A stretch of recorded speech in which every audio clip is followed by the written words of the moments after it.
Hey guys, how are you all doing? Today I am here at Vishal Computech Begumpet for Lenovo and Intel presents Rise2Rule event.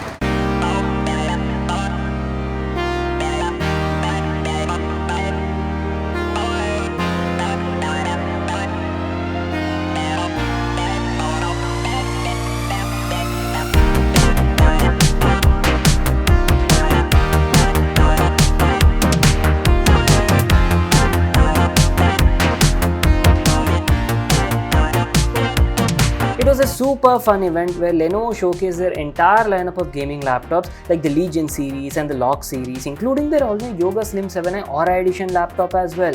We had a special Aura workshop happening where I gave a brief on Lenovo's new Aura Edition laptops, talk about their new AI features, and had a fun Q&A sessions and ended with some giveaway activities. And this is where I got my hands on Lenovo's all-new LOQ gaming laptop powered by Intel's 14th gen processors. It's available in different variants, i5 edition, i7 edition as well. Our particular variant was powered by Intel's 14th gen i7 14700HX variant. So this i7 packs 20 cores, 28 threads with a max turbo clock of up to 5.5 GHz. It's based on performance hybrid architecture featuring P cores and E cores. P stands for performance cores and E for efficiency cores. And Windows automatically assigns tasks to these respective cores and gets your job done much more efficiently. And pair that with NVIDIA's RTX 4060 GPU with up to 8 gigs of GDDR6 memory, you can easily play most of your AAA title games at 1080p resolution, max graphics settings, no sweat at all. The LOQ 14th Gen 2024 is literally a beast, guys. No matter what sort of workload you throw at it,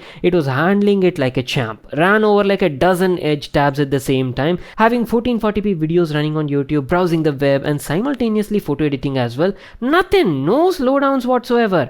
Rock solid performance is what I was getting. I've told you, right, this laptop features Lenovo's all new hyper chamber thermal design. So basically on the previous models, right, you used to get multiple number of vents on the sides, at the back side, but now that has been completely redesigned and you're getting vents only at the back side. So you're getting like dual fan setup on the interiors that efficiently expel heat only from the back of the device. So no more hot air coming out from the sides. What happens is whenever you're playing games with your hands on the keyboard, right, on the previous model, the keyboard area used to get really hot and it could be quite uncomfortable on longer sessions. That is gone right now. So with this new design, right, temperatures are much more better, and as you can see, on an average, even in Cyberpunk or any sort of AAA title, the max it was hitting around was like 79-80 degrees, guys, and sometimes 81-82. It didn't go beyond that even in the performance profile mode. So I can surely say this new design is a step up from their older gen hardware. Have a look at the design as well. You're getting a clean and modern looking design, very aesthetic, with simple lock mirror finished logo on the top panel, and that's it, guys.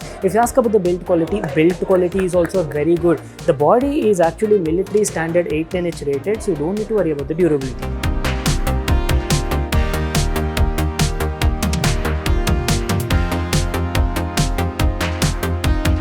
Last but not the least, if you ask about the upgradability, yes, both the RAM and memory on this model are upgradable, so it is also future proof for you. It's a solid performing gaming laptop, especially in this mid-range price segment. You're getting a sleek design, a super fast 144Hz G-Sync display, excellent hardware, and not to miss out, its AI tuned customization features as well. I'll leave a link to that in the description box below. You can check it out there. So that's it. If you all enjoyed watching this video, make sure to smash that like button and subscribe to my channel for more such awesome videos. And I'll see you all in my next one.